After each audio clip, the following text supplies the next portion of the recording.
Ever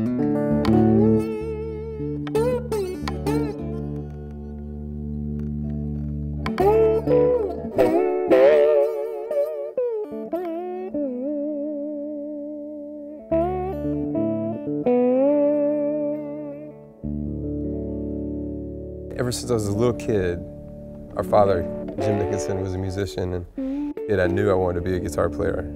And I had a natural creative process, but I wasn't a natural musician, and I practiced a lot.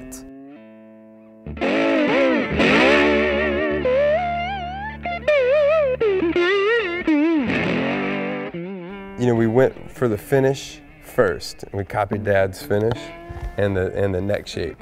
At first, I was like, you know, you can't reinvent the wheel. It's a 335, and the first one had these great killer humbuckers with no Bigsby. But then I was playing that guitar, and I took it on the road, and I was like, that prototype is still my favorite 335. You know? But then I was thinking, I was like, wait a minute, I fell in love with the 330. So what I want to do is combine the two. You know, if we can get the P90 sound and response of the 330 on a 335 semi-hollow that can handle the rock and roll environment, I was like, now we're really getting somewhere. And then just cherry on top, I was like, okay, let's do it. Let's put the Bigsby on there. And that was the final block. So this is really the second version. The first one was way more straightforward.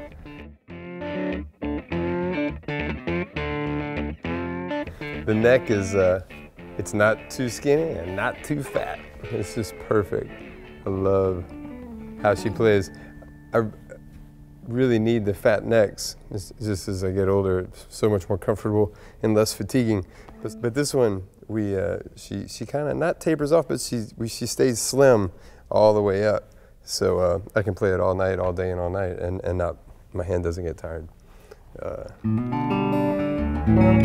And my whole style is based on translating acoustic guitar technique and response into electric guitar. You know, really loud rock and roll electric guitar. That's what my whole trip's about.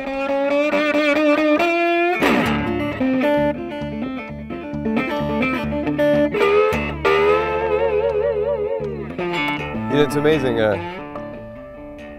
how well the Bigsby stays in tune. You know, like any trim system, you get to know it.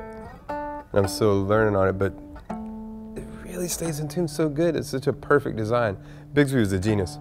Ry Cooder taught me a long time ago that the more springs you can have involved in your guitar, the better. You know, because it's a built-in resonant chamber, and you can feel it.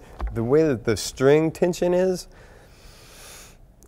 so loose. It's such a slinky feel on this thing.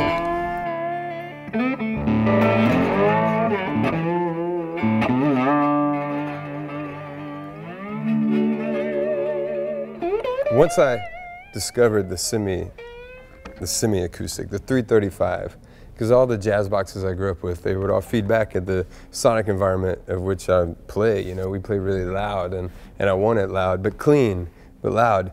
But you know, the full hollows, they'll feed back, they just vibrate too much, which feels amazing. But when I found the 335, I was home, man, because it's the perfect design rock and roll machine.